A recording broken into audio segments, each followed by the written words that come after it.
Hey everyone, today we're going to be watching Anniversary of Naughty Dog. Crash Bandicoot. Is there a problem? Bandicoot.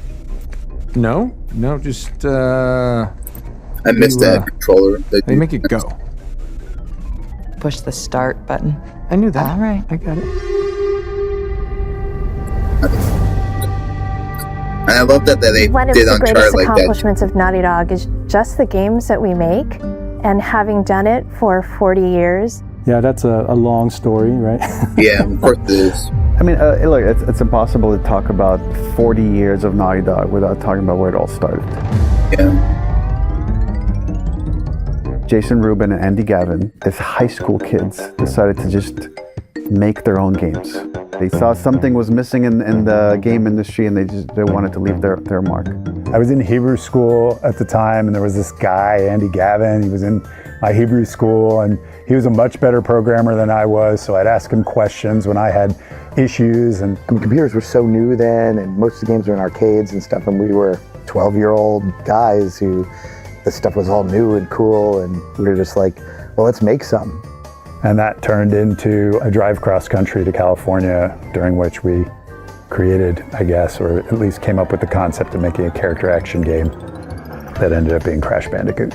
So Crash, the idea of the game, we definitely knew we wanted to make it like a cartoon character. We had this idea that we could like take some kind of animal that was like cute and kind of a little cool and sort of obscure with like maybe like a cool name or something, that if we made this character based on it, we could sort of like own the animal.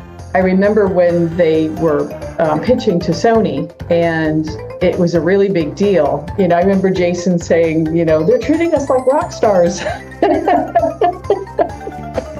And then So after Crash, we had this tremendous pressure to follow up and make our next groundbreaking title.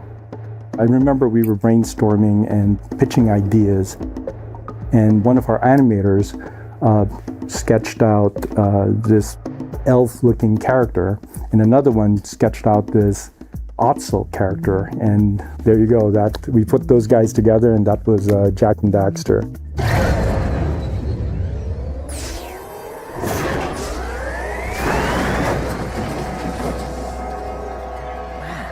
Look at that.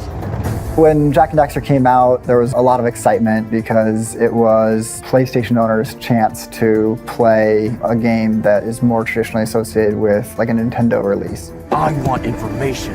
Where the hell am I? Sorry. He's new to the whole conversation thing. We wanted to tell a much more detailed story. We wanted a sort of like immersive, like completely creative world that wasn't nearly as grounded.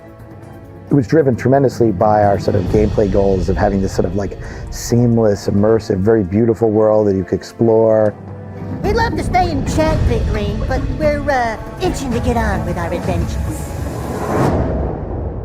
In the end, we learned a lot, and all of this development was just preparing us for our next big title. This project was going to be so ambitious that we even codenamed it Big. Here's the thing, kid. We don't get to choose how we start in this life.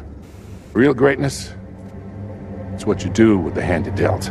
Like one of the things I remember as we looked into what the next game is, was there was this list of like, what are the things we didn't accomplish that we want to maybe then take a short list and put into our next game. And I think that just speaks to, hey, we're always looking towards the future, we're always trying to evolve. If you wanted to do something cool that wasn't like 100% core gameplay, it was just a cutscene. And the goal in Uncharted 2 was like, take all those things that would have been cutscenes and make them playable. And the ambition from there, from like subsequent games, it just got bigger and bigger and bigger. Every Uncharted game always pushes some new technology, some new thing that we want to do. We're trying to create moments that we've never seen in games before. And while the tech has evolved over time, I think there are some core elements that are key to Naughty Dog and our success. I mean, as I look at the next future decades, what I would really like the studio to continue to be doing is to like build on that legacy and continue to push boundaries and push the envelope in the games and the stories that we try to make. Oh, The Last of Us is about love. The Last of Us is about the duality of love, how it is the best and worst parts of us. I think The Last of Us really proved that you can tell a great story within a genre that there's some perception is overplayed or overused. I think people really fell in love with Joel and with Ellie, and going on that journey with them was just such an incredible experience. It means a lot to be able to do that, and part of that is the ability to be able to bring such a talented team together with the singular goal of making amazing experiences. After all we've been through,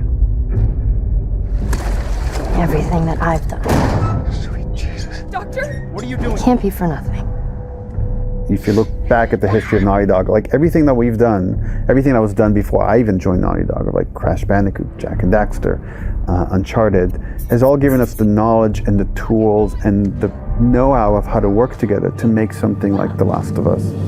Naughty Dog's been around for 40 years. No small feat, especially in an industry so tumultuous as ours. 40 years is a really long history. It's something to be proud of. There aren't a lot of game studios that have been around that long.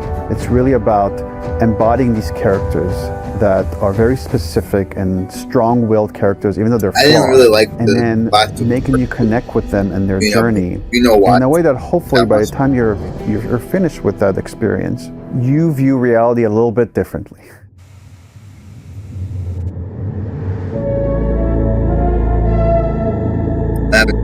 This is a new game. With Intergalactic, we're going to move into a world with new characters and new capabilities. I hope the future holds more of what Naughty Dog has always done, being at the forefront of making entertainment that is of the highest possible quality, telling the stories it wants to tell with depth and meaning. That is the core of our craft, is authenticity. I know our studio will continue to create amazing story-driven, character-based games that touch upon the human experience. Again, the stuff that we build here is bigger than any one person can make. That's one of the thing that makes it special. But at the core of it is just this strive for excellence, of like loving what we do and looking back and being proud of the thing that we made.